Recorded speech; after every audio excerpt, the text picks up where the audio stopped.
Good evening and welcome to tonight's debate between candidates for chairman of the Catoosa Board of Commissioners. They are, in the left seat, candidate Greg Gordy; in the center seat, incumbent Stephen Henry; and in the right seat, candidate Ray Johnson.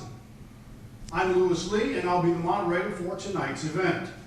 Welcome, gentlemen, and thank you very much for your willingness to run for office. It is always a challenge and an honor, so we appreciate your willingness to do this. The rules for tonight's debate are simple. The questions have been culled from businesses and residents of Catoosa County and myself, and as we proceed tonight, we'll be able to take some questions from viewers that are watching on Facebook Live as well. Now, each of you have been told that you'll have 3 minutes for an opening statement. We'll get to that in just a second. Each of you will have 2 minutes to answer each of the questions that will be coming your way. And then at the end, you'll have another 3 minutes for a closing statement. So let's get to the first question. I guess we can start off with the elephant in the room. No part of our lives has been untouched by the COVID-19 pandemic. I'm sure you three have found it interesting, to say the least, to campaign in this environment, but the implications of social distancing and economic shutdown have real consequences. Businesses are not selling as much, therefore they're not collecting as much in taxes. County government depends on those taxes for operating. How is Catoosa County poised to survive on less? Candidate Gordy? Well, you're absolutely right. This is a strange time. It's unprecedented, at least in everybody's lifetime that's watching. You're right.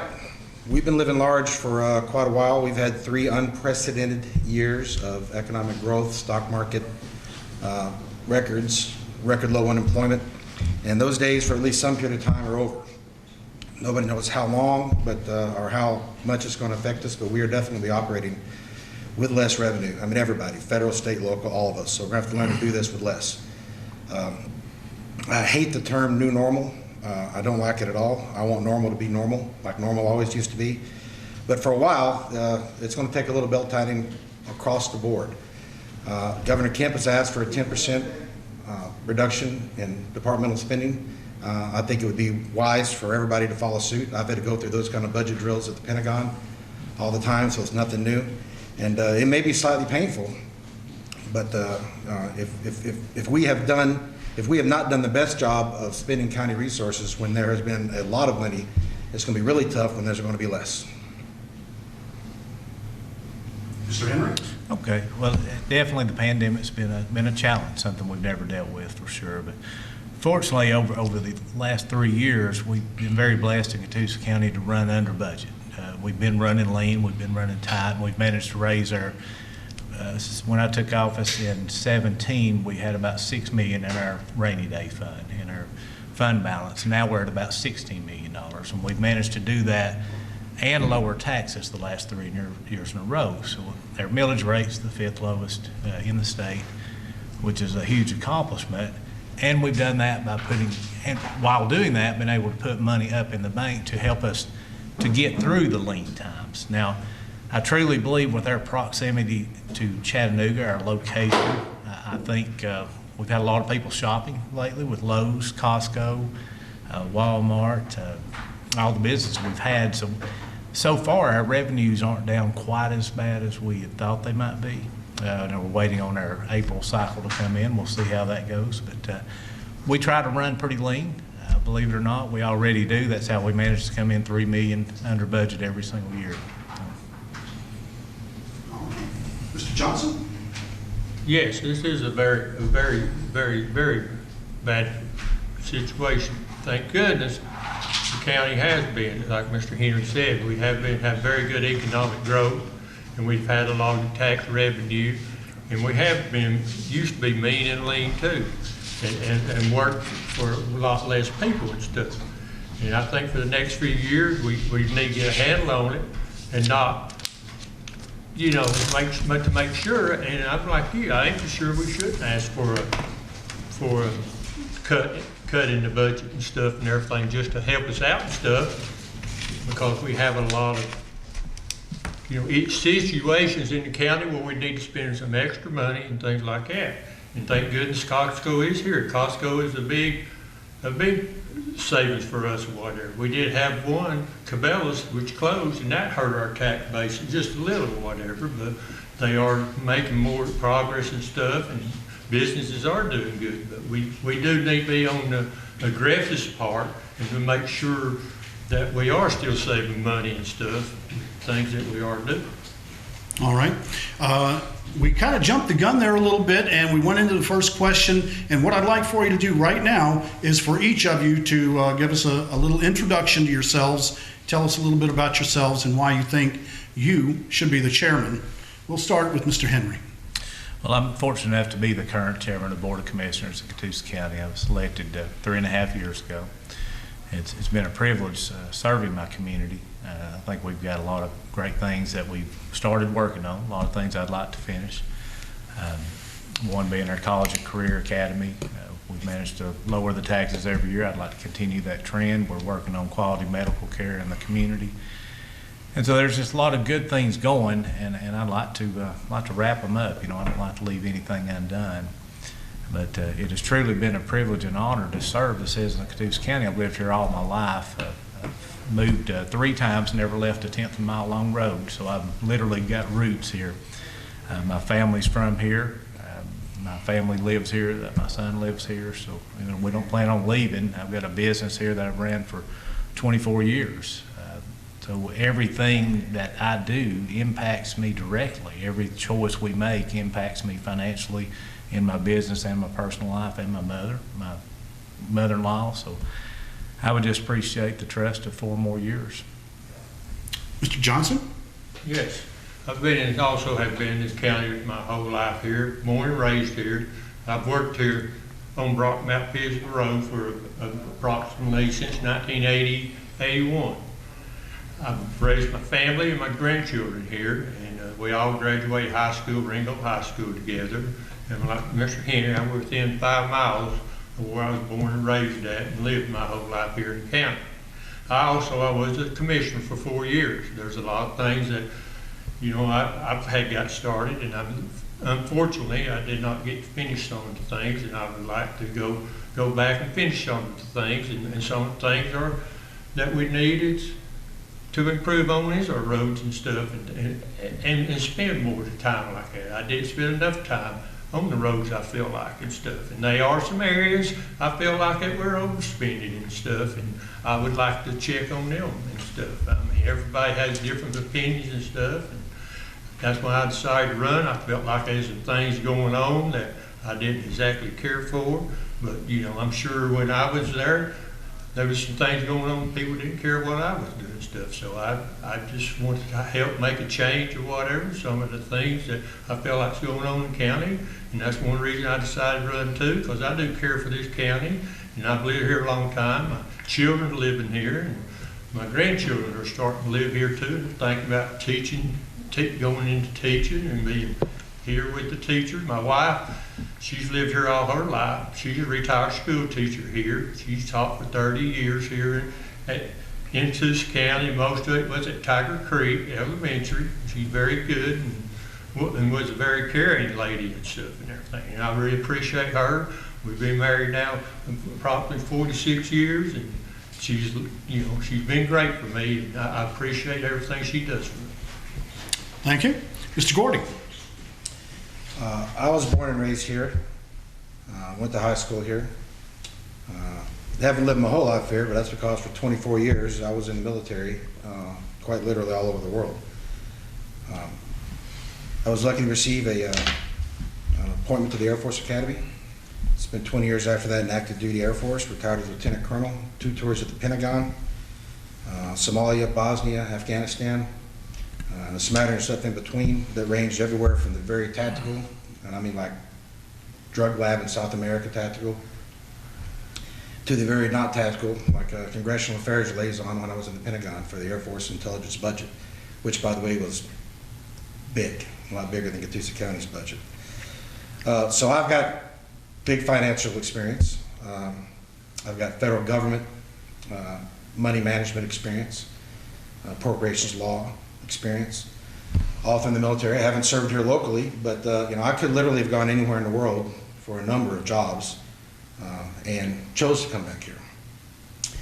And I bought a house and lived within less than a mile of where my mom still is and where I grew up.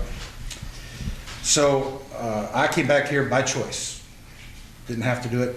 I had very lucrative opportunities otherwise. I came back here by choice because I decided that I like this county and I like the people here. I grew up here, still have friends here and family here. And I'm running for this office because much like Ray said, there are some things that I didn't like, things I think I could do a lot better. And I'm sure we'll get into that as this debate goes on. But what separates me from everybody else is these other two gentlemen had no, at least that I'm aware of, any serious high-level financial background or really super strong leadership skills like I had developed in the military before they were elected the first time. If I'm fortunate enough to be elected for this job, I got a head start. And I'll use that. I am fortunate enough to be retired, so I can devote all the time I need to do this. I don't have another job to juggle. So I'm doing this for what I'm positive are all the right reasons. In fact, I don't even need the benefits that come with it. Medical, I'm 100% covered through the VA, so I'll turn that down. Don't need it. That's an instant savings. Thank you. Sure. All right. Now, we had already talked about the budget and the possible shortfall with tax receipts going to be down with the lockdown. But if the budget can't fully be funded, and we may have to talk about cuts, what cuts would you recommend without affecting the lives and livelihood of the business owners and the residents of Catoosa County?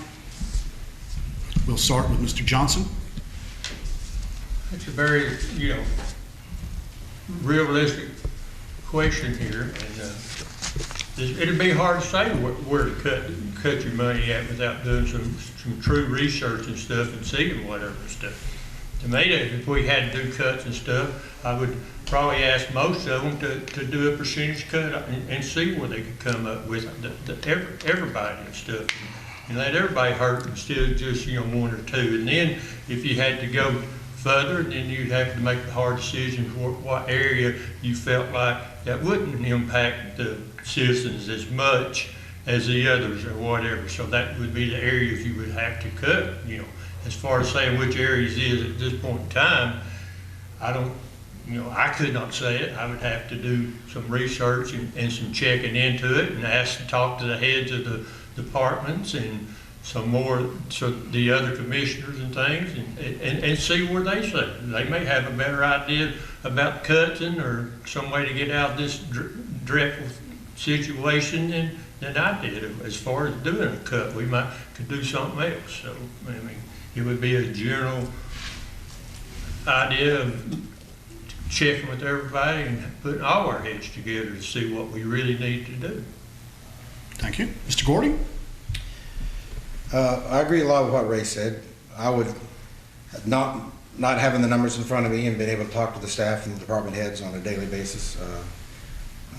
You sit them all down in a room and you say, all right, this is here's what we have, here's where we need to get to, and let's start talking about it. And it would be, in a perfect world, everybody would share the pain equally. Who knows how that works out? Because like you said, Ray, I don't have my finger on all the numbers and all the department heads, but it's going to have to be a shared pain. It's the only way to get through it. If the surplus total is as high as we have, that's going to help. Assuming it's all available.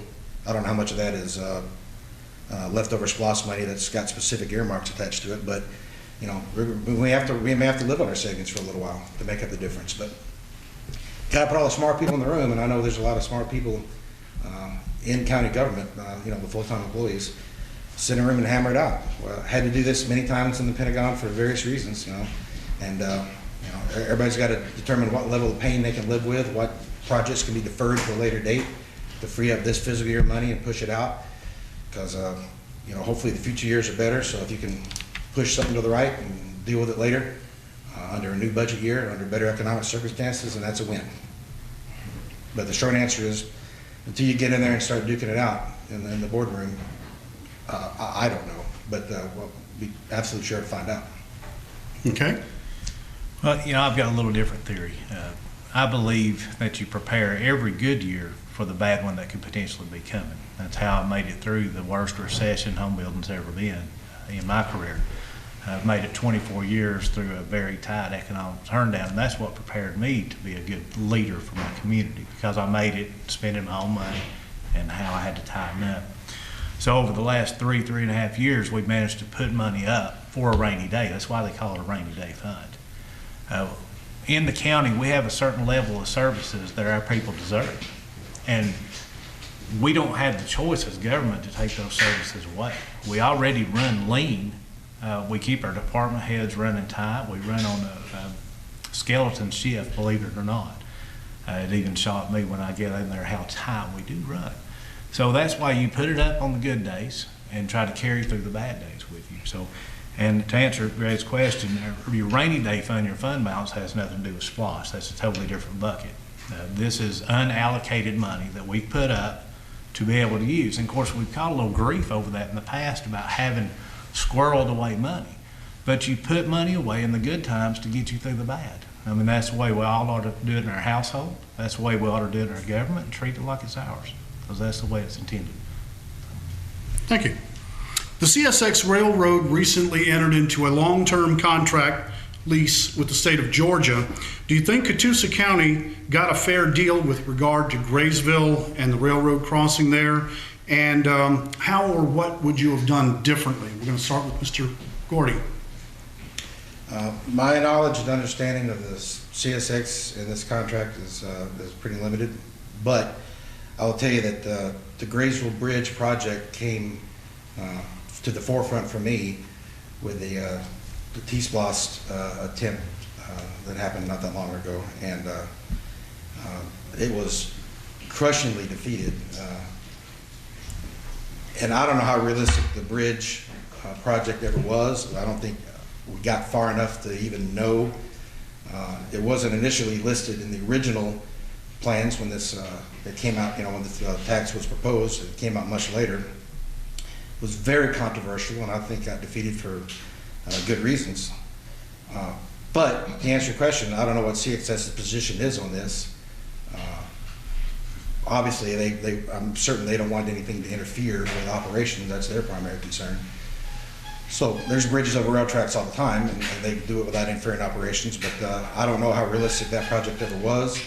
I understand the engineers who were brought in to look at it weren't as optimistic on the schedule, at least, or the cost as we were originally led to believe. So the bottom line is I don't know, but that's a controversial topic, and there's no way it's going to be cheap. And I don't know what CXS's position even is on it. Mr. Henry? Oh, me? Oh, yeah, Jim. Yes. Well, I know what CSX's position are. They don't really care about how we cross that train track, because in their mind, we are crossing their track. They're not crossing our road. So I've had many meetings with CSX in Atlanta. I've been to rail meetings with GDOT. And the answer every time is, if you want to fix it, go over it, because we're not moving. We're not changing. There's been rumor about them running a switch track on down in Tunnel Hill, but it's not going to change the traffic from where we're at. I live 5 miles from there, or 2 miles from there, really. And what the problem is the trains have got so long that the rail yard can't even let them pass there. So they do it at the first crossing they come to in Georgia. So that's what we come to, and I really wish we'd had noticed that they were negotiating a contract to try to hold that over their head. I've been working with them to try to get a commitment that they would kick in a little bit to help us alleviate the problem, because it's a problem for them too. Their phone rings off the hook constantly. Anybody that's lived in the county more than 10 years has been stuck at that track, probably more than 2 years. And it doesn't matter where you're at, you've been affected by that one way or another. To answer Mr. Gordy's question, it wasn't a fictitious bridge. It's something that was a goal of mine from day one. It was a goal of Gary Swanson's 20 plus years ago. This has been worked on. We pulled out engineered drawings from 20 years ago. So I just feel that it's a problem that needs to be rectified. We have one police officer that off duty that got killed there. One life is too many to lose, and somebody being on the other side and needing emergency services, that I think it's our duty to figure out a way to fix it. Mr. Johnson? Yes, this is a problem that has been here in Catoosa County for probably about as long as the county's been here, close to it, because the railroad come through there first. All the building and stuff has been developed around the train. I'm sure, yes, it's got longer and longer trains and stuff, but there are a law out there where they are just supposed to block the road for like 15 minutes or something. And I do know there are people that has that number, and I do hear once they, you know, that they block it longer than that, but once people does start calling, they have before broke the train and stuff. I mean, it's an issue that's been here a long time, like everybody else. You know, I don't know for sure. It's never affected me none. I mean, I've got stopped by a time or two of it going that way, but I'm sure, I would think it's about the same time every day that this does take effect. I mean, it could one day jump up and be at a different time, but usually trains run about the same way unless it's a special train or something special time. So if you live in the area and stuff, you probably know if you have a good chance of getting stopped by the train or not in the afternoon or morning or whatever. So there are ways around it. It does take you longer to get around it and stuff, and thank goodness. And Mr. Henry is right. It does present a problem to our fire and rescue and stuff and everything. But still yet, when we know there's a train there, we will have another station and help, and we have East Springer to help us too or whatever. It is a problem. It's a problem in Catoosa County for a long time. Okay. While we're, did you have something to add, Mr. Cordy? Yeah, briefly. I would too when he's done. Yeah. Sure. A very expensive bridge is a solution, but if the emergency services issue is one that's a big one, I would contend that if your ambulance or police car or fire truck gets to that bridge and finds out it's blocked, then that was a failure in information and knowing that the thing was blocked before you left the station. There's a lot cheaper ways to know that and not be surprised by it than building an expensive bridge.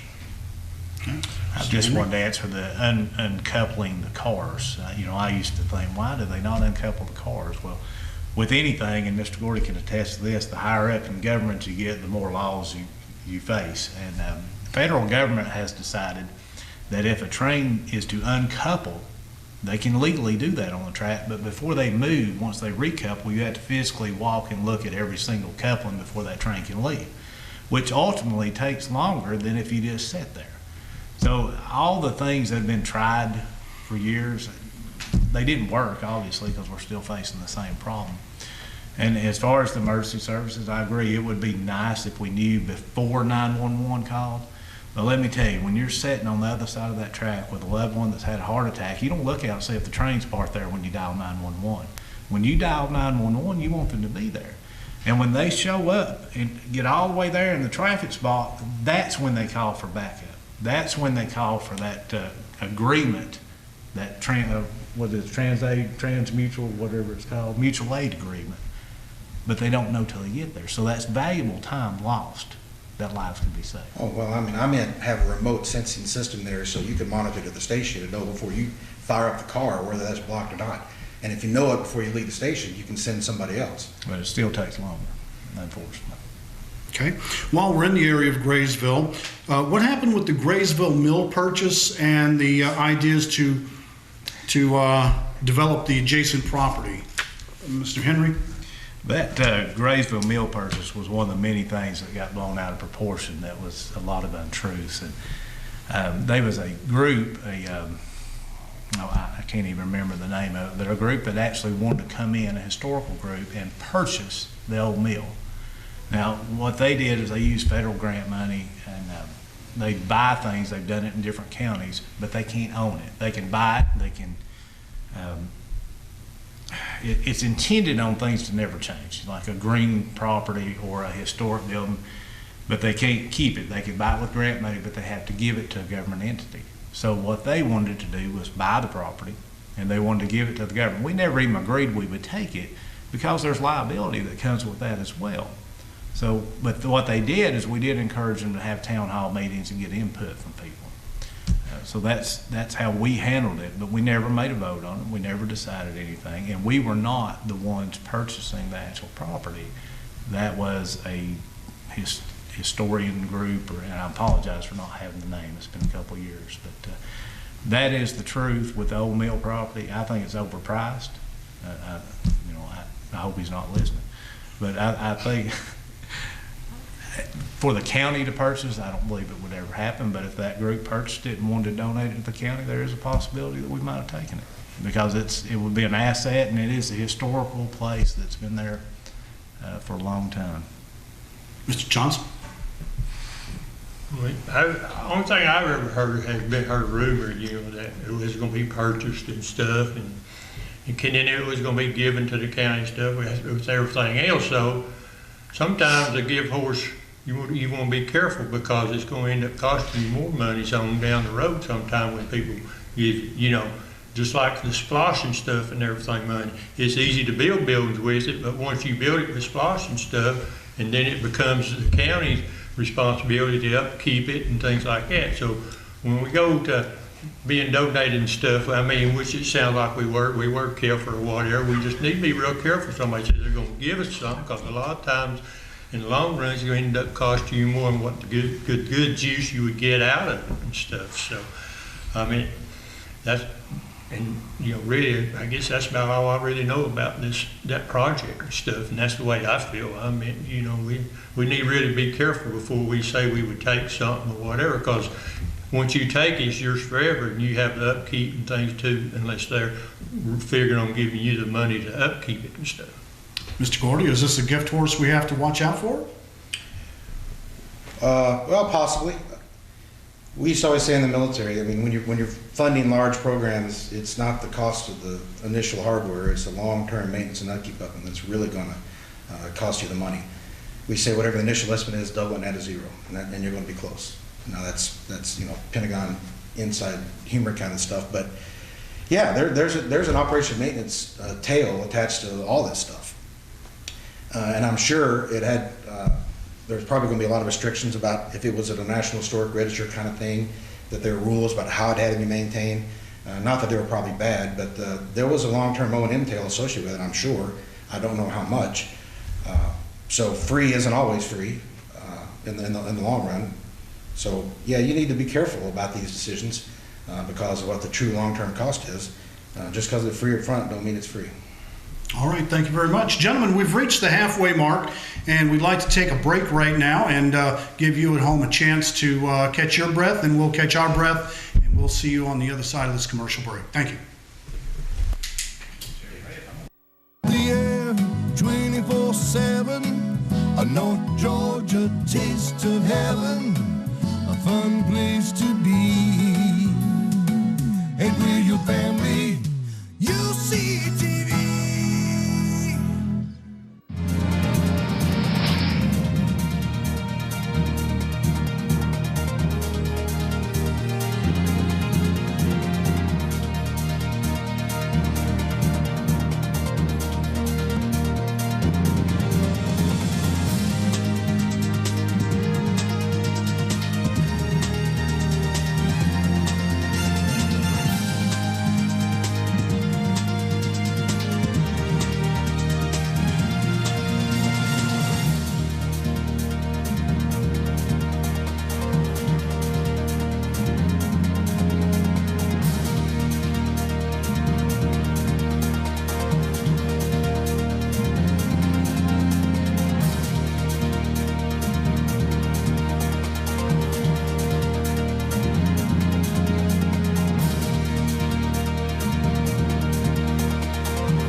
Welcome back to the debate between the candidates for chairman of the Board of Commissioners for Catoosa County.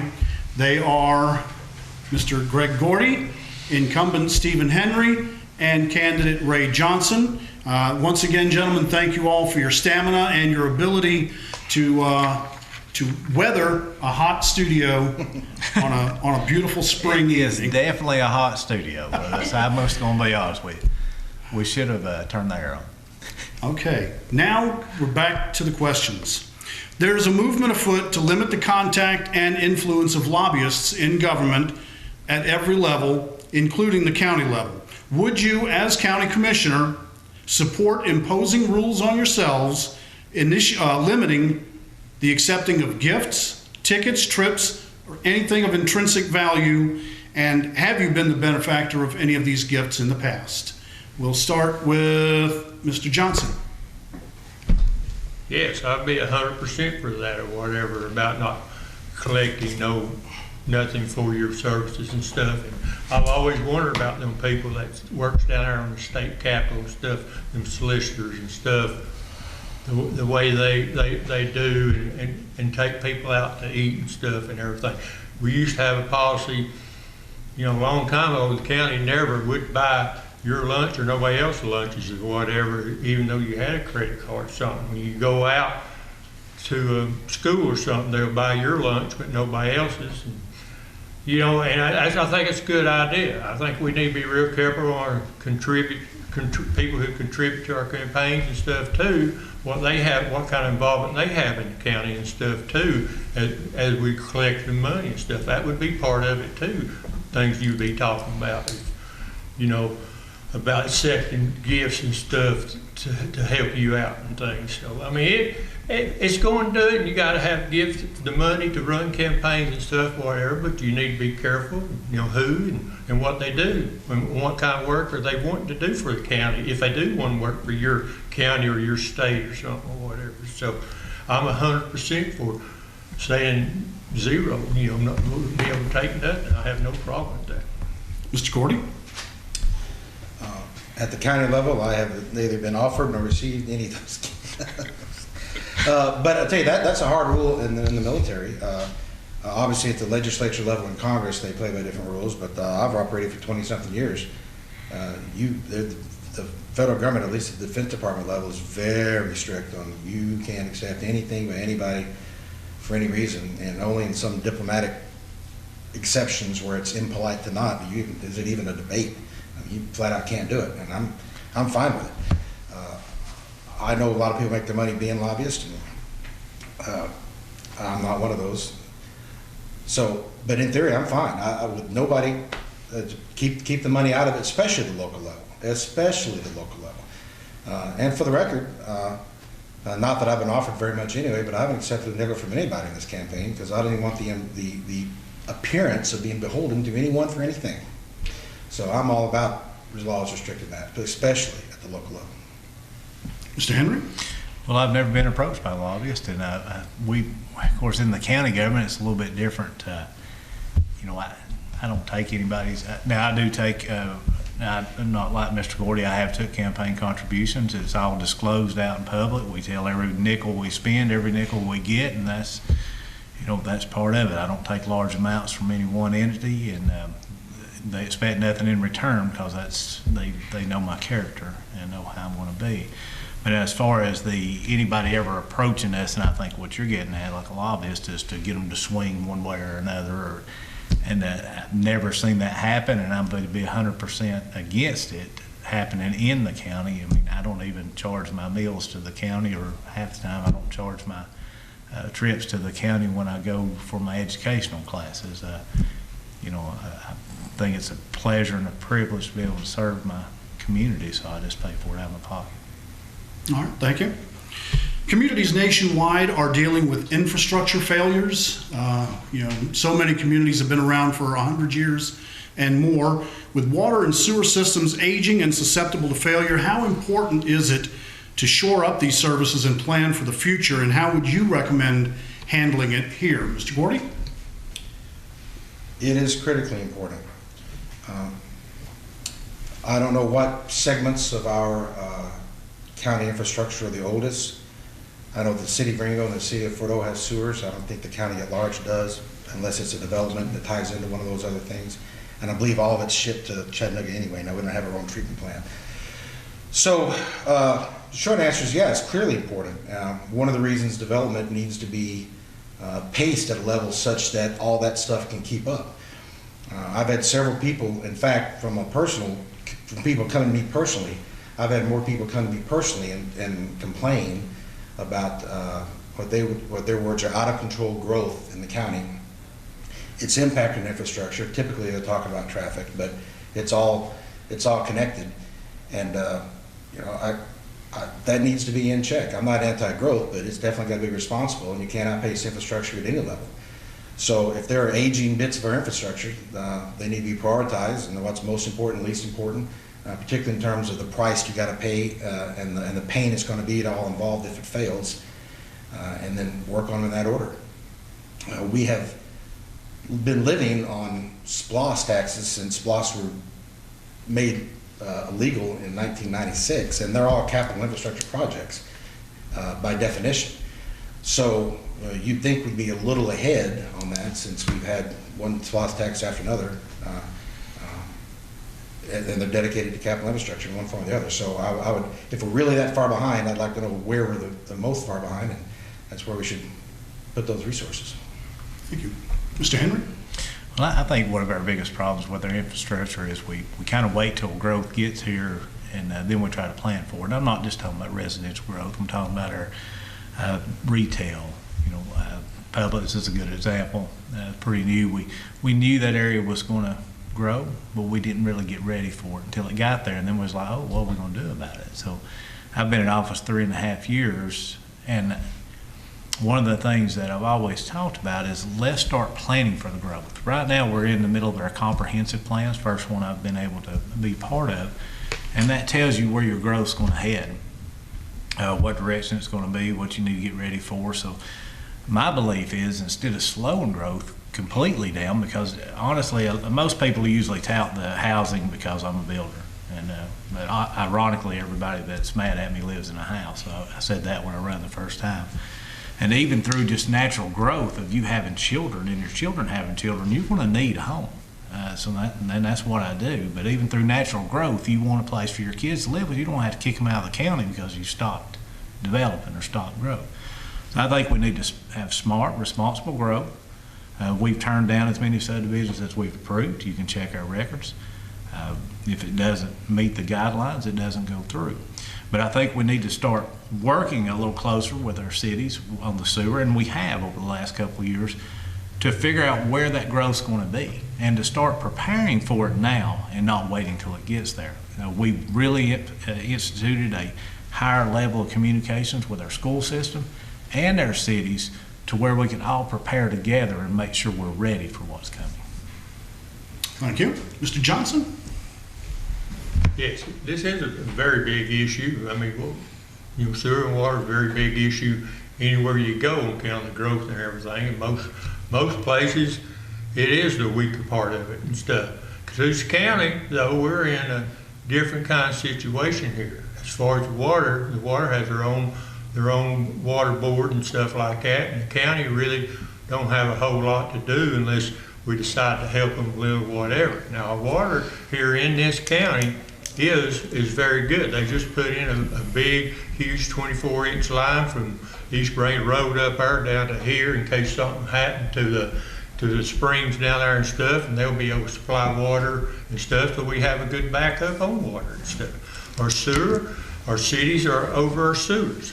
A few years ago, for some reason, the county decided it would be better to give the sewers up and let the cities run the sewers. So to help them out, though, we are taking part of SPLOST money. Now, this was set up before I was a commissioner, and we had places in the areas where they was going to build sewers at and stuff, and they give a certain amount of the SPLOST money for sewer projects and stuff and everything. So the taxpayers was helping putting the sewers in, and then once we put the sewers in, and then the cities will take it over and stuff. And we do have some issues. All our sewer goes to Chattanooga. What happened one day when Chattanooga decides that they're going to double our price or something on our sewers? We've got to go. So a sewer is a very important area in this county we need to look at. Thank you. Mr. Henry, I'm going to address this one to you, and I will allow you gentlemen a chance to chime in as well. The intersection at the interstate where the tornadoes did the most damage a few years ago is finally looking like it's coming back to life. And now we see the west side of that intersection is being developed. The road's being widened for a length. What is going on in that area, and is that part of your planned growth? You're talking about on down to Holcomb Road there? Yes. Well, that was actually always the plan. That's what GDOT had planned, is to go all the way down to that point and then start bottling in. What used to happen is there was bottleneck right there. So we'd actually tried to get them to go out a little bit farther to get where it didn't tighten up so close in. But no, that's just GDOT's plan. And one thing when you learn in government is whatever GDOT wants, they usually don't negotiate a whole lot. But we do, fortunately, we've got a real good relationship with GDOT. So they talk to us now, just like, for instance, that project, if y'all noticed the last month, it's really sped up. Well, we communicated with them that during the pandemic, let's go ahead and work more hours, because we were only allowing them to work during the off-peak traffic hours. Well, when everybody was shelter in place, there was no reason not to let them step it up. Because they were going to be, they told us they was going to be there for 3 years, but they leased office space for 5 years. So I kind of read between the lines that it might be a little longer than 3. But when the pandemic happened and they were able to do that, I think it increased made their timeline a lot better. So no, that was just the natural of what they had intended on doing. So we had tried to get them to go farther, and we got as far as we could get them to go. But one day, I'm sure they'll go even more. And that's probably going to be the natural progression of some industrial, I hope one day, or some commercial growth. You know, we've already got Mountain View. They'll kill me if I said Mountain View Dodge there. And I think they're about to move the Hyundai there.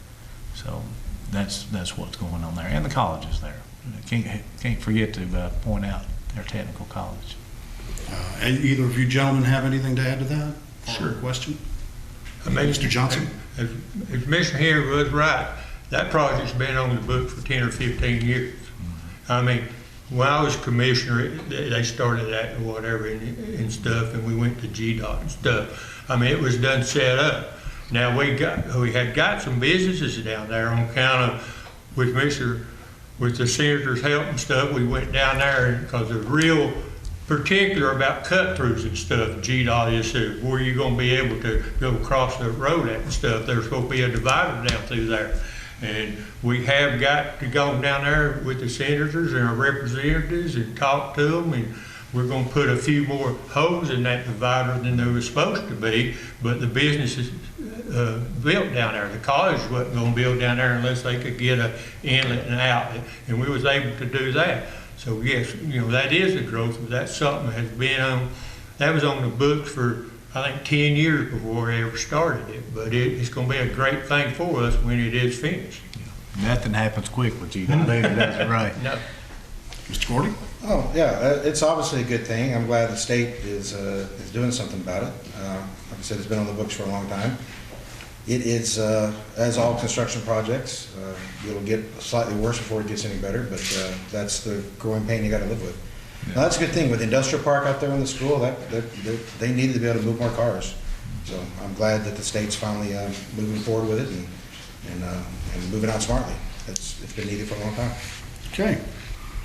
Mr. Gordy, we're going to come back to you for this next question. Getting back to the pandemic, do you think Catoosa County acted appropriately in the implementation of the governor's shutdown order, and how do you see that as having affected county business? The ambiguity occurred slightly in a period of time prior to the governor making his statement and making it. Once that happened, that relieved a lot of the ambiguity. It was no longer on the local government's. It wasn't their decision anymore. And I read the order several times, and it clearly stated that it supersedes all local ordinances and policy and whatever. So this is now the law of the state of Georgia. Roger that, got it. So up till then, there was some confusion, but there's probably confusion everywhere because nobody's got a playbook for this. I mean, I don't think, right? No, sir. Yeah. Well, so. Got to deal with it, and with no rule book, probably did more or less the best we could. You can always armchair quarterback and go back and look at the things you should have, would have, could have, but that's really not fair to do at any level of government for something like this, including the federal. So I'm looking forward to things opening back up. People have been out of work for a long time. That will happen much slower than the shutdown did, because that happened pretty quick. I've got a brother who is a PhD immunologist at Johns Hopkins University, and he was working on cancer research and has been since he got there. But basically, that entire school, those departments were drop what you're doing, all hands on deck for this problem. So I kind of get my medical unspun, no news agenda thing from him about what's going on. But it's not going to be over real quick. I hope it is for college football season. I think I speak for a lot of people, but we'll see. But once the governor said this is the way it is, that's the answer. That's the way it is. Mr. Henry?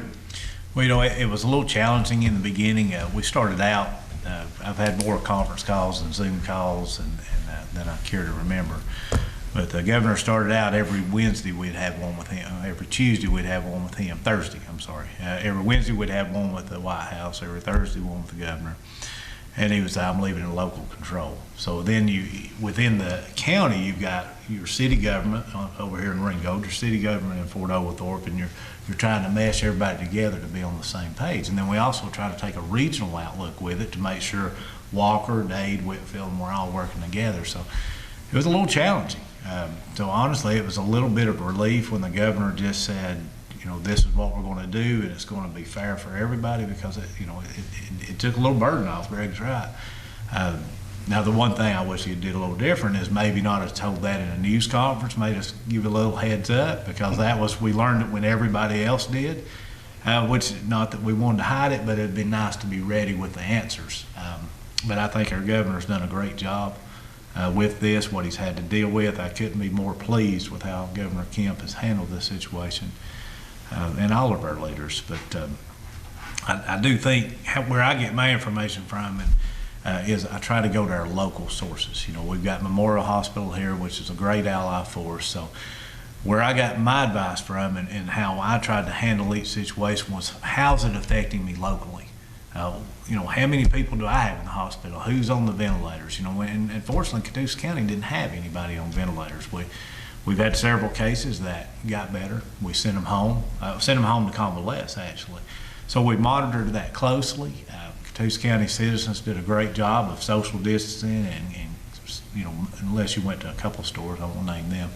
But ultimately, everybody did well, and we fared pretty good through this whole time. Mr. Johnson? Could you repeat that question one more time?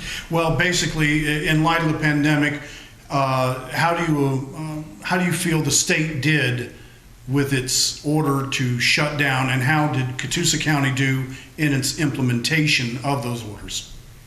Okay, that makes sense. Okay. I think the county acted appropriately. It cost the county a lot of money, but they tried to protect the people and stuff.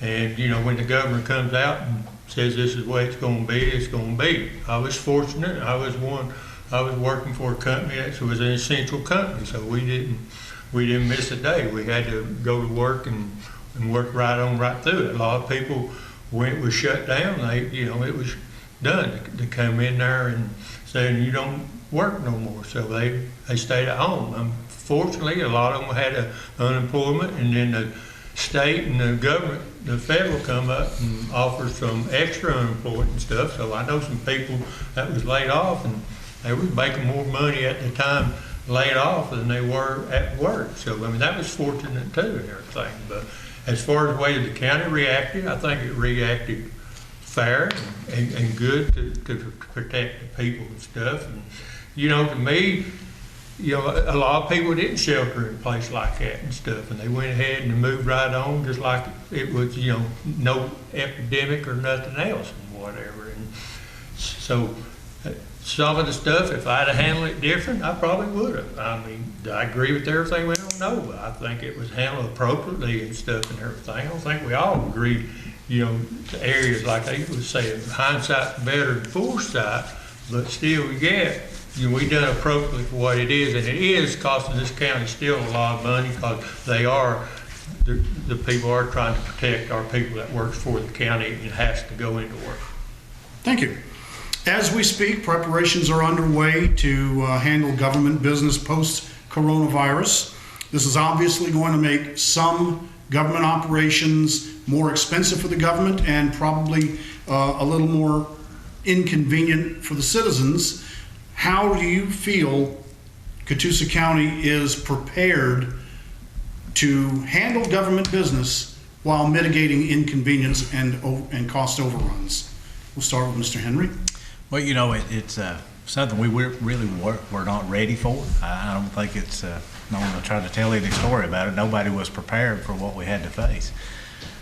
But again, we've got great employees in Catoosa County. We've got great department heads. We've got a great county manager, and everybody pitched in because and did their job, and they're continuing that. You know, we put in some safety measures in place. We've put in some glass at the courthouse, some glass at certain buildings where people come in and zoning. The different agencies that have a lot of people. So we've worked on doing some separation there. But our folks love their job, so they actually did over and above what they had to serve the citizens of the county, because that's what they do. And I couldn't be more proud of the people that I get to work with every day. They did a good job. They will continue to do a good job. One of the biggest challenges we're going to have right now is our courts. Now, which we're not over the courts, but you know, we reap the repercussions of what the court system does. So our courts are a little bit behind right now. They're still not allowed to have jury trials.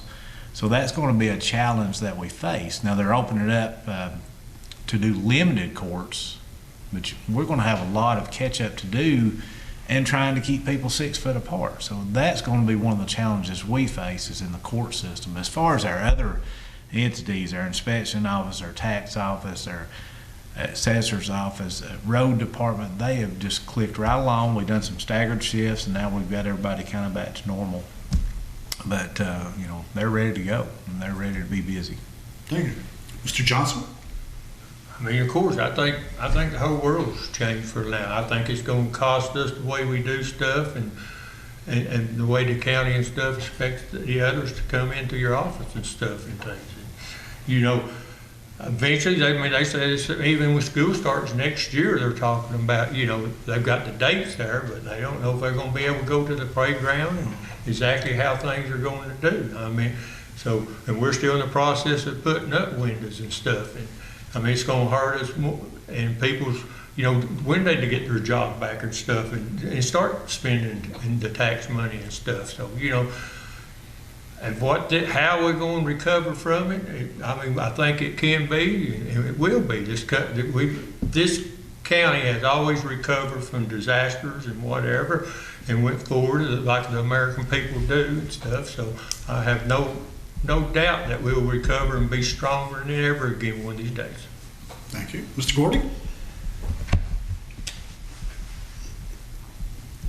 So far, the county services that I've experienced, obviously with the change in operations, has been inconvenient sometimes at times, but it hasn't been unavailable for the most part.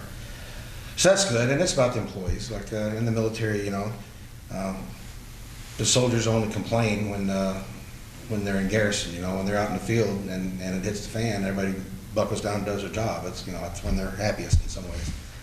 So I'm sure the employees of the county did that. I would say that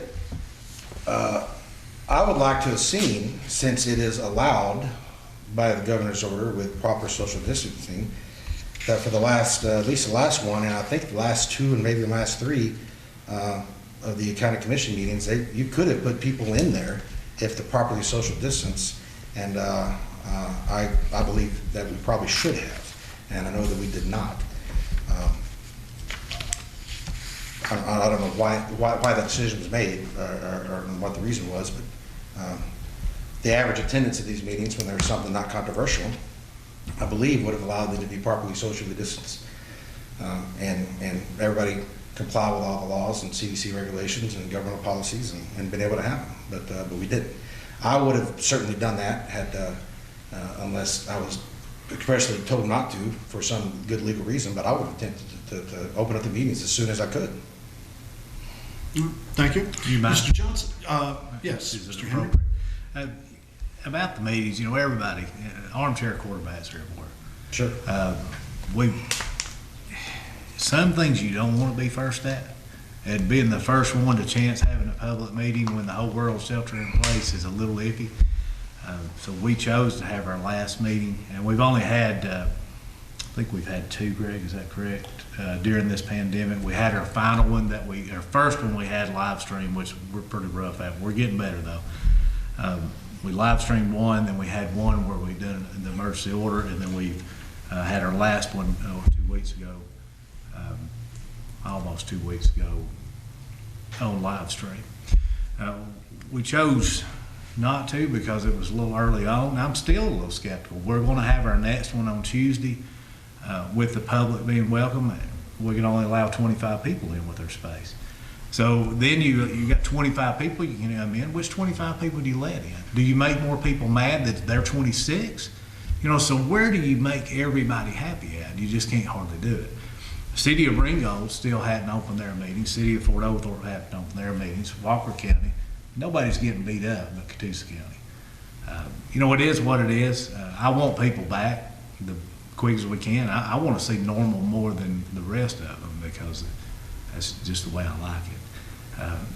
But as far as the reason why we didn't open it up, I was just a little skeptical. It was early on, and I want to be cautious. I don't want to be that group that says, come on in, and then 3 people end up getting it, and then we're the ones that spread a disease or a virus. So, thank you. All right, thank you. Mr. Johnson, how important is it for Catoosa County, the city of Fort Oglethorpe, and the city of Ringgold to work together as a cohesive unit? Mr. Henry had kind of touched on that about the pandemic response, but going forward and trying to make the best of all situations, how important is that cooperation? I think it's very important. I think it's very, I mean, you know, I think it's very important cities, the counties, all work together. I mean, we need to be able to get together and disagree and come to the agreement and go to the next battle. Right before I come here, the county and city of Thorpe had 4 or 5 different lawsuits together and stuff. They were suing each other all the time and stuff. And since when I was a commissioner, and since then, I mean, they've all got along and tried to get along good. We've had some disagreements and stuff and people, but they've worked through it and worked good together. And, you know, to make this county thrive, we're so small, we need to work together, all 3 of us to work together to make sure we have a good, strong county for the people, since we do say the cities do supply some of the things for the county and stuff. So it's very important for us to work together. And right now, I think we're working together, you know, pretty good for the way all people can be doing. Thank you. Mr. Gordy? Well, it certainly doesn't work if we're adversarial. So all the cities within the county and the county within need to work together. It's in everybody's best interest. You know, a rising tide lifts all boats, and we all want that to happen. So I am not aware and don't have a long history of some of the disagreements and spats or whatever they are between city and county government. I know they happen, but you got to work together. Like I said, we're all in the same boat, regardless of, you know, which side, what sign you live on. It's, you know, our one problem for one is very likely not going to affect just you. It's probably going to trickle down and affect a lot of people. So definitely got to get along. And everybody has their own special interest. They're going to act in their own best interest, but I don't think that necessarily has to be at the detriment of everybody else. Mr. Henry? Well, it's not only just about working with the 2 cities. We've got a school board, a school system within the county that is a very important part of this county. So one thing that I've tried to accomplish since the day I took office is to involve everybody. You know, the problem in the past has been communication. We never talked. You know, the county would do one thing, the cities would do one thing. Now we get together. We have quarterly meetings. We hadn't lately because we've got a pandemic, unfortunately, but we have quarterly meetings, we get together, we discuss, our department, our county manager, our city managers get together. During this pandemic, we have weekly meetings that we discuss everything together because we are stronger together. But you've got to bring every player to the table. So we don't, our chamber, we involve our chamber because they're an intricate part of the county. At Fort Oglethorpe, Ringgold, the school board, we bring Catoosa Utility to the table because they're part of the county. Running a successful government is building a successful team and utilizing each other. So that's what you got to do, and that's what we try to accomplish, and I think we've done that. We've seen, I've lived here, well, like I said, all my life, I don't have to keep telling you, but I've watched people battle in the news all the time. One of the first meetings we had that were going to be controversial, a reporter was there that liked a little controversy, and when he got over, I said, what do you think about that? And he said, it's not controversial enough for me. But that's how we deal with things. That's how we do problems, is we work together, we come to a resolution. We might all not got exactly what we want, but we deal with it and we move on. Thank you. Mr. Gordy, do you have any plans to help the agricultural areas of the county? That's an interesting question. Sure. In fact, I didn't see that one coming, but that's okay. I didn't either, Greg. Yeah, well, it's, as development increases, agricultural land is usually the one that decreases. That's typically where the large tracts come from. I've got a lot of property that I and my family own that is on agriculture and are used in that respect. I got a vineyard, 4 acres. Anybody wants to come pick muscadines in late September, let me know, because I got 2.5 miles of them, more than I need, more than anybody needs. But anyway, so I'm not aware of a problem with agricultural land other than we're getting less and less of it, but I think that's just the natural course of the economy. You know, as more population grows up, the large tracts of land that are available will probably previously zone agricultural. So that's what you got to choose from. And the owners of that land probably do pretty well when they sell it for that purpose. So if there's an agricultural crisis, I have to say I'm just not aware of it. Mr. Henry? Well, in Catoosa County, we don't really, and Greg's right, we don't really face an agricultural crisis. What we face with dwindling farmland is a generational crisis. You know, you had a grandparent that farmed the land all their life. You had a parent that farmed the land, and then Junior gets it. Junior don't want to work or farm no more. He'd rather live in a neighborhood and mow a little plot of grass, takes him 5 minutes so he can go on about his business. So that's why you see these farms sell. Is a lot of times they just don't want to be that.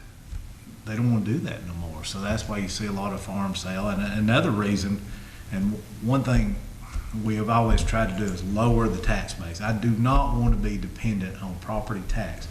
You make it hard for some of these old-time farmers to hang on to their property. And that's why in 3 years we've dropped the millage rate 3 times. Because we want to make it where the people can afford to stay in their property and afford to have that 100-acre farm. You know, even if it's just a pulpwood farm. So I was a little taken back by that question too, Greg. Well, maybe I didn't expound on it enough. I think the reason for the question was Georgia is really big into agritourism now. Mm-hmm. And that's something that Catoosa County hasn't really touched on very much. And I guess the question was about how can we tap into that new market and benefit the rural areas of the county. Gotcha. So if you'd like to add something on that, and I'll give you each a chance. Sam Sod Farm's got strawberries, $20 a gallon right now. You can go buy it. Sorry, afraid about this. Muscadines in September, October, all you want. You can Exactly. Join the winery. You can agro-tourism my vineyard all you want. It'll be Mr. fine. Johnson? Yes, I think that's a very important question for this county at this point in time or whatever, because we do have some young people in this county that does want to farm, and they are buying the land and stuff and using it for the farm. Usually it's the floodlands and stuff that they're buying and to make a farm with and raise cattle and stuff. And I think we need to look into that because Georgia is big in that. As we do develop and stuff, and as the prices go up, yeah. Our millage rates go down, but our prices and our land goes up to offset the millage rate going down. So the land is still real high, and you still got a lot of taxes you have to pay on it. Right now, Georgia does have a covenant that the farmers are able to get into and stuff and everything to help them out on taxes and stuff. And we do, and right now, a lot of people are building bigger and better in the sewers and stuff, and we have, the sewers are in one side of the county, and some of our farmlands are in the other side and stuff. And I think we really do need to listen to some of these young people if they want to try to get into the farming end of it or growing on a smaller area base and stuff, and see what we can do to help them. I think, yes, that's a very important question. Mr. Gordy, you had something to add? Well, yeah, frequently, not every year, but in several years, since I moved back here and retired in 2010, I've sought out summer labor help in the vineyard, which is more work than people realize, I believe. But from recommendations from the Green Gold FFA. Mm-hmm. And I've gotten very good kids from the FFA who know what they're doing, are motivated by it. I don't know what their long-term plans are. Oddly enough, of the 3 or 4 that I've had, half of them have gone off to join the military, which I recommend to anybody. That's a good move. It served me well. So yeah, there is, I guess my point was, there is an interest in it, at least at some level. I've met some of the kids that are. I hope they come back and do something with that. But yeah, I don't know. But I've gotten very good support from the FFA and recommend some outstanding kids to help me out. Yeah, we do, just to give them a little plug, FFA is scholarshiping 4 kids and looking for people if y'all want to donate to the FFA fund. $500 a kid, they'll be glad to have you. Call Chuck Williams. So get a little plug in. They do a great job. Greg's right. They're good kids. We've got a good 4-H program that shows beef, shows cattle. We do have a small agricultural base. That's all I have. All right. Do you want to sponsor one of the kids? I will consider it. Mr. Johnson, some people believe that the heavy rains that we had just last month, we're experiencing some wonderful, beautiful weather right now, but the rains that we've had the last couple of months, and of course we are about to come into the rainy season in the south, that there's going to be a mosquito problem in the entire area, but Catoosa County as well. What are the plans for mitigating that and stormwater drain runoff? I haven't thought about it, but we probably will have a big, mosquito problem and stuff and things, and that'd be up public. A long time ago, and I think they still do some or whatever, the county does spray as far as from the roads and stuff. We'll spray for mosquitoes and stuff if you'll call them and stuff. At one time they was gonna stop it, but I'm pretty sure they still do that. They do, right? Okay. They do. So that's one way to help condemn it and stuff, whatever. And we've had stormwater, and we've got stormwater issues, and that's a big problem in Catoosa County is the stormwater.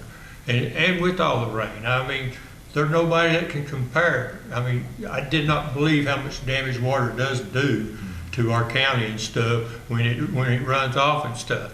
You don't know what you're gonna cause to run off when you build just a house somewhere on top of a hill. How much water you gonna have run off and the type damage it we're gonna do.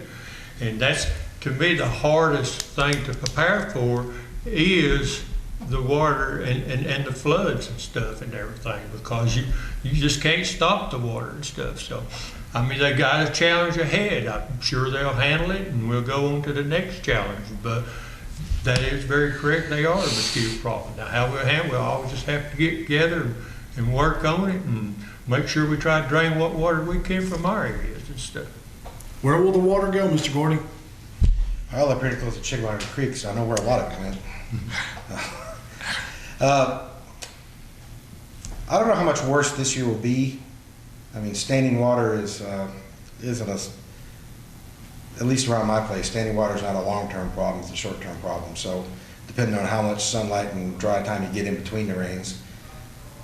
Personally, out where I live, very rural, I haven't seen a problem yet, and I think those couple late cold snaps may have beat them back some. They're probably coming. They come every year. I mean, mosquitoes are way alive here in the south. So if it's much worse than normal, then we'll just have to deal with it. Maybe step up the spray program. education on how to locate the little low-lying spots that are breeding grounds for these things on an individual level. I mean, it's not, if you really don't like mosquitoes in your yard, some of that's your responsibility. If you don't know how to do it, we'll help you know how to do it. But county can do what they're going to do, but individuals should probably do a little bit to help themselves. I know I do. I mow everything, so long bush hog everything. I know where all the standing water is, so on my property, and that's a lot of, pretty good amount of acreage. So I try to mitigate it myself as much as possible. But I don't gauge this every year. I don't keep a little mosquito chart in my house. But I don't know. In my recent memory, I don't believe it's any worse at this stage today as it has been at this stage any other year. But then again, it's like I said, I don't study it. Mr. Henry. Well, we do run, as Ray said, we run a mosquito truck, have for years. We run it through most neighborhoods.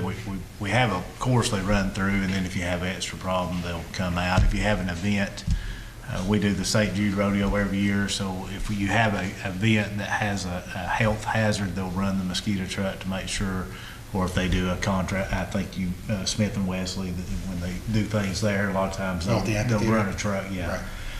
So they do things to try to mitigate if there is a problem. Those mosquitoes are, they're nasty little critters, of course. But as far as the rain, the rainy season, I think, has lasted 2 years. I believe it just now quit. It's been the rainiest 2 years I've ever seen, which has held up some of our stormwater projects to get done. We had Baggett Road shut down for seemed like 3 months on what was going to be a month-long project because it kept washing everything back out. So we are working to try to get some stormwater issues rectified. Now, as far as what Ray was saying, as we build houses or as we develop, now the rules have changed so much, and now you have to have an engineer involved. So if you develop a piece of property or you cut up a certain amount of lots, you have to have an engineer come out and do a study on where that water's going to go, and you have to mitigate that water so you're not messing up anybody else's property. Now, that wasn't the case years ago, and that's part of the problem we face.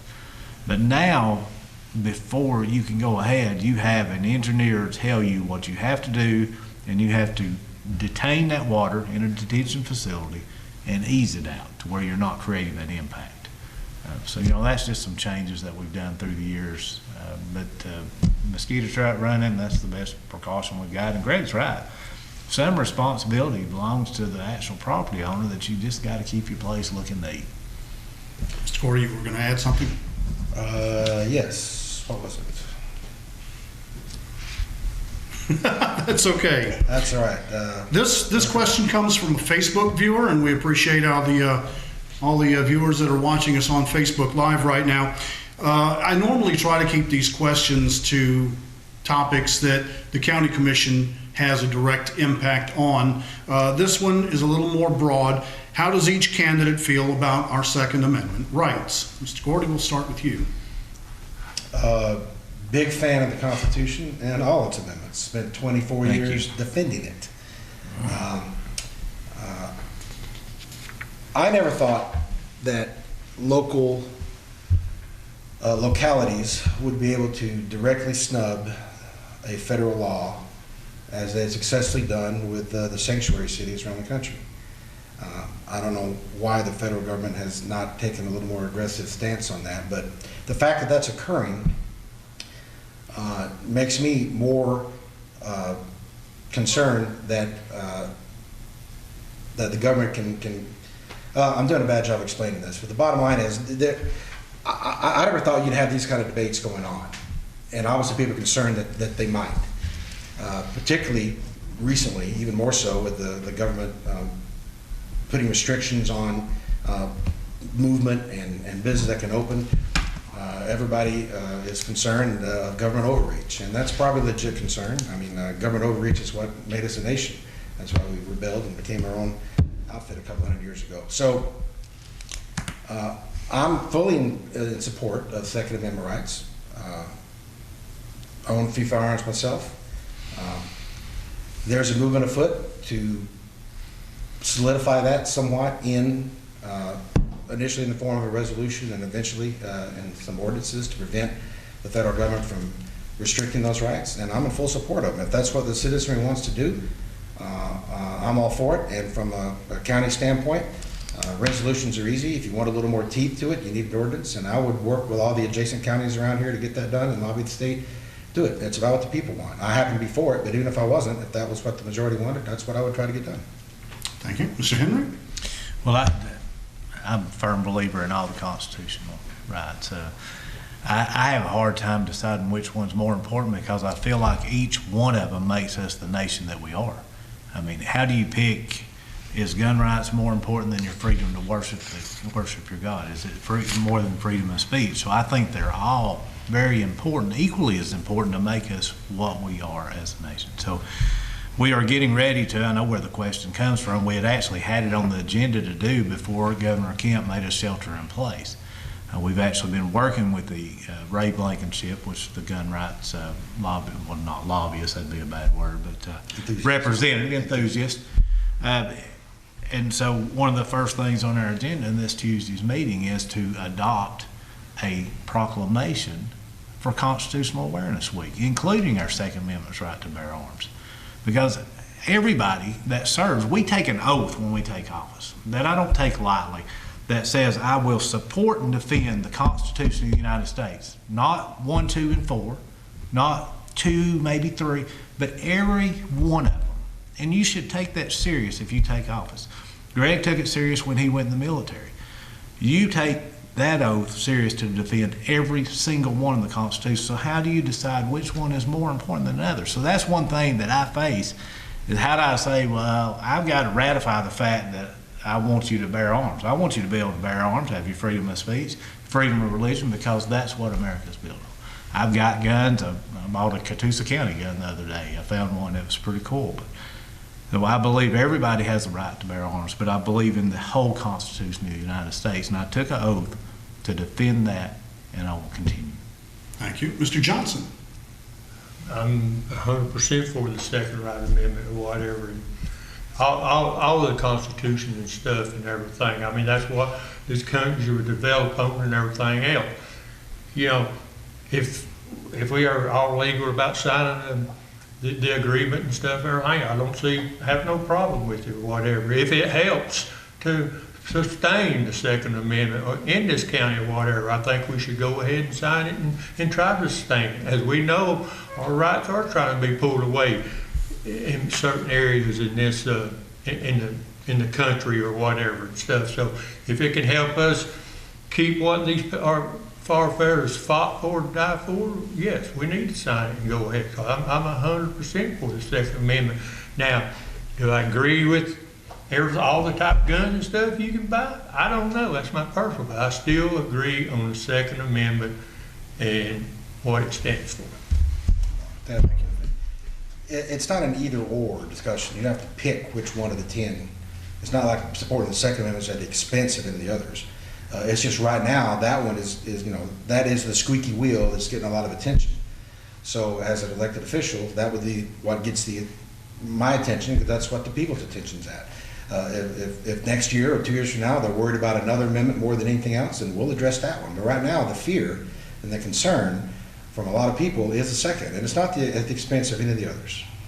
And I tell you, since the day one I took office, one of the fears is freedom of religion. We face battles every single day with people wanting to do away with the crosses at the bottom of the flags of our Memorial Day, Veterans Day.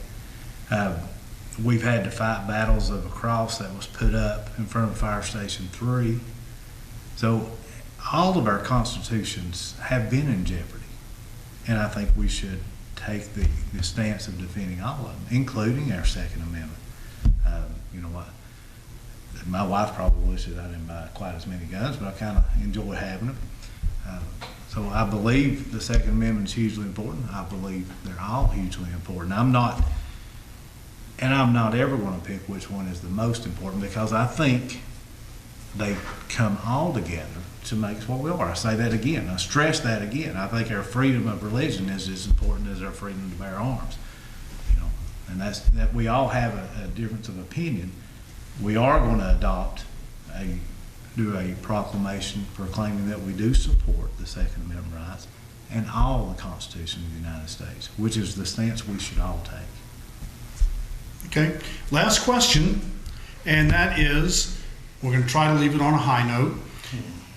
We are going through a slow period right now. Everything is shut down, but we are coming out of it, and we'd like to know, what are your plans for stimulating the economy of Catoosa County? And we'll start with Mr. Johnson. That's an interesting question, right? That's real. I guess the reason how I'm gonna stimulate it is, you know, that $2,400 me and my wife got, we're gonna spend it in the county there and help stimulate. They tell me that's what you're supposed to do or whatever. So my problem is we're spending a little bit more than that though in the county. But you know, I mean, just to carry on as normal, I would think would help more than anything as far as stimulating the economy. Get back to where we was at before this hit, you know, and everything. So, you know, if people as they would, it's going to be hard to carry on. You're never going to be exactly to carry on like you could, but let's start carrying on like you do and do the stuff you can. Go to the grocery stores and buy what you've always bought. Don't try to hoard certain things up or whatever. Just go and do it normal and do just what's normal. I guess that would stimulate because we had a good economy before this hit. Okay, Mr. Gordy? Yeah, I'm not a scholar in large-scale economics, but I believe there are two reasons why you have serious recessions. And one is market-driven stuff, and the other is event-driven things. This was an event-driven thing. This was not a failure in economic policy.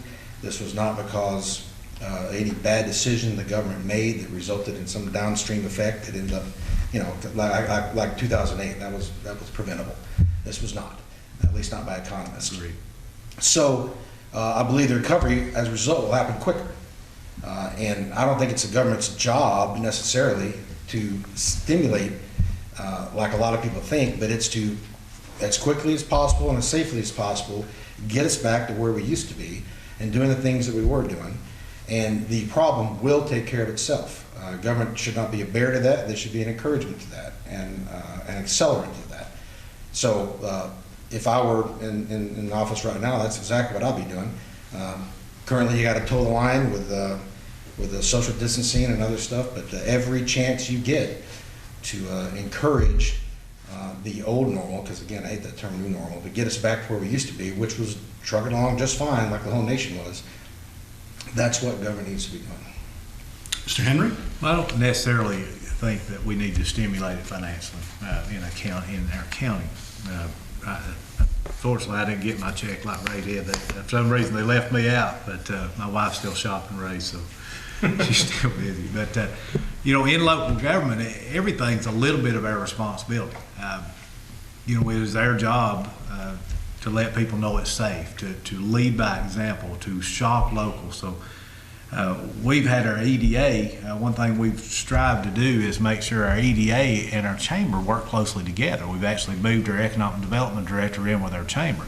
So the whole time this has been going on, we've had them working on updates. What businesses are open? What steps are they taking to keep you safe? What hours they open? You know, every little detail that you can find for your local business. I mean, it's hard. You can imagine what y'all were trying to keep up with just by hearing little news snippets. So we actually created a website. Keith Barcliff, Amy Jackson worked closely together and got that done. That had just day-by-day updates and sometimes hour by hour to let people know what's open, where to go, what measures we're taking to keep you safe. So now that we are lightening it up a little bit and more things are open, and we're continuing that path. So I think we do have a responsibility to continue the work for our citizens, not just think it's going to happen on something, because we want them here. You know, we don't want them to end up in Chattanooga spending their money. We want to keep them local. So we've had our chamber and economic development. Again, I cut a little video yesterday. It said Catoosa County is open. Randall Franks cut one, said Ringo is open. They went to Fort Oglethorpe the same. So we have to get that message out. We are open for business. We are going to do everything we can to take care of you and keep you safe in this environment. But come on out and shop, and let's get back to normal as quick and as possible as we can. Thank you. Mr. Gordy, you had something to add?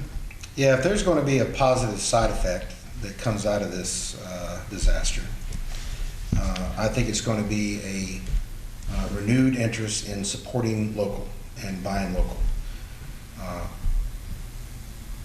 I mean, China has for a very long time sent us substandard products and a radioactive drywall, poisoned dog food, lead paint, and kids' toys, and yet we still keep going back to that trough because it's cheap. Well, sometimes cheap is just plain too expensive. And if you end up having to spend a little more to buy local, and I believe people are going to start doing that now, and if that is, I hope it lasts a lot longer.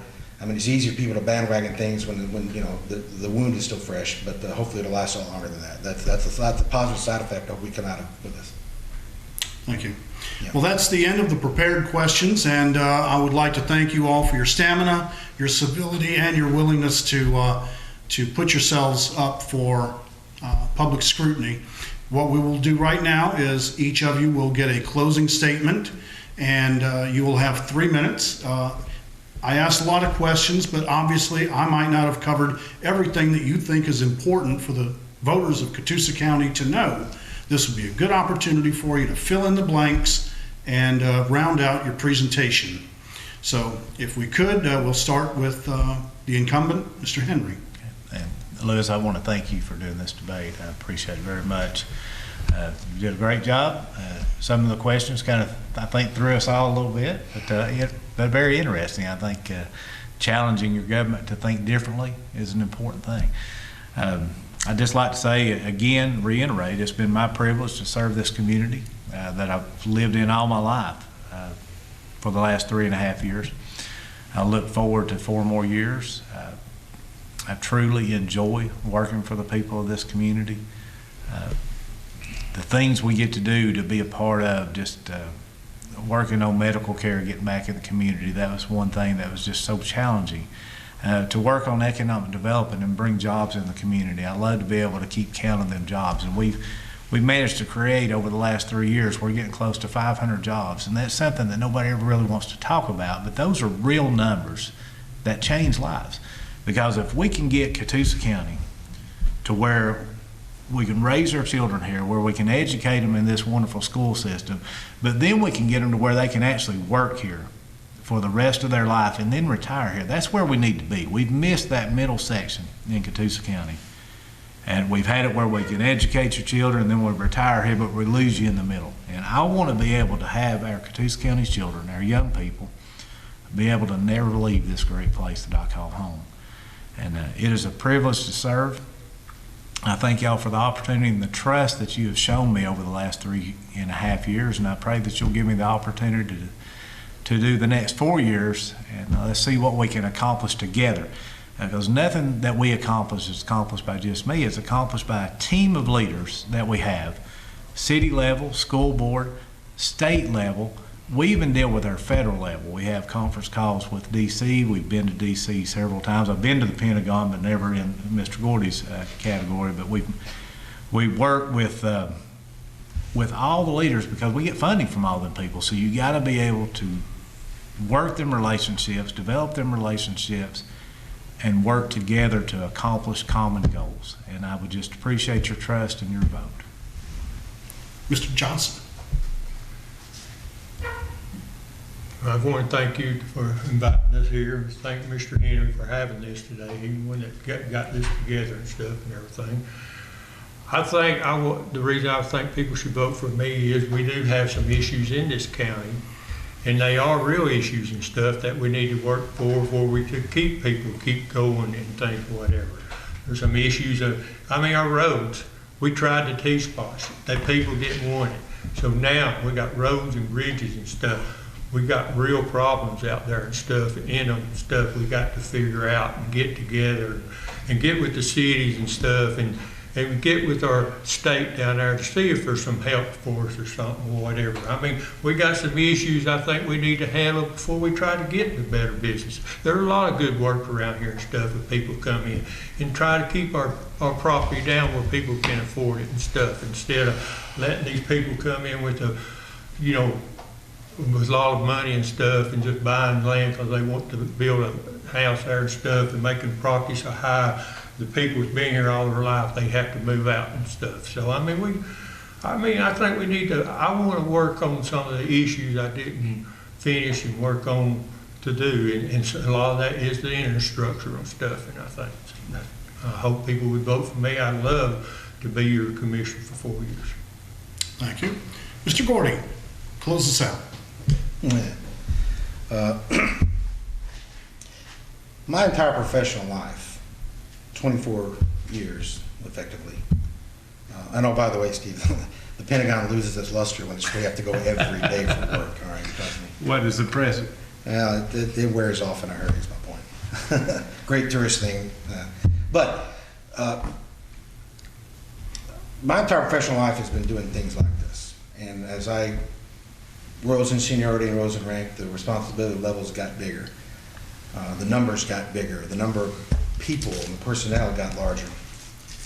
To the point that I have managed projects and weapon systems and things that exceed the county's effort in terms of money and personnel and everything. So this is not to say it's easy, because it's absolutely not, but I've got a lot of experience doing it. And going in the door, I would have more than anybody else on their first day in the door. So, obviously Chairman Henry's been there 3.5 years. Some people don't like Chairman Henry. That's a true statement. Yeah, well, when it's over, there may be some people that don't like me, but the point is, you're going to get a head start with me in that office. I think the learning curve is going to not be near as steep. I've lived through tough budget times in the Pentagon. We're going to have one coming up. So I think from a resume perspective, I believe it speaks for itself. Anyone wants to go to my website and read the much longer thing that I'm trying to go into today, it is, I think from an on-paper standpoint, I'm well in front. So it boils down to who you trust. And for those who think Chairman has done an outstanding job for the last 4 years, they're probably going to vote for him again. The people that don't, are going to have to choose somebody else. And I know there are a lot of people that don't. I will tell you, he's, the chairman's talked several times today about the millage rate being low.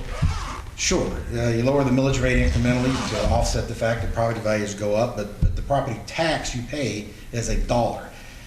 You don't care what part of that formula spits out the dollar, you care about the dollar. So the little shell game that's played a little to bring the millage rate down so you don't actually increase anybody's taxes and have to put out something in writing that says you're doing it because the property values went up is, I mean, yeah, you'd lower the millage rate, but in the end, your net effect on the average taxpayer is minimal. And if it did actually go down, then that's a blip on the radar that, oh, by the way, happened during an upcoming election year. So, you know, well done, I guess. But That's funny. yeah, so my point is, yeah, the millage rate's gone down, but slightly, but that's to offset property values going up, and the net effect is roughly zero. So good. I mean, in his position, I'd have probably done exactly the same thing, particularly if we already have a surplus. So it's going to be about who you trust to do the job, and who you trust based on background, based on experience. And I've got 20 years at this kind of thing at the federal level. All right. Thank you, Greg Gordy, Stephen Henry, and Ray Johnson. Appreciate all of you, and good luck to you. And for you, if you've already asked for an absentee ballot, please fill it out. Make sure it gets sent in. Early voting starts next week. It's now in your court. Get out and vote. Thank you for watching. Thank you, Lewis. 15 minutes.